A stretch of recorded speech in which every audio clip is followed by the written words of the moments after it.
On this short video or this short tutorial, I'm going to show you how to fix WhatsApp video call rotate problem. Hello guys and welcome back. So all what you have to do to fix the problem, there's two ways. The first way is you have to open the settings on your phone. Now this is the settings on my phone. Go to the wireless and networks. Now right here, all what you have to do is enable the airplane mode and then disable it again.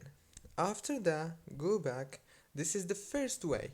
The second way is you have to go to the apps on your phone, go to the apps manager and search for WhatsApp between all those apps and click on it.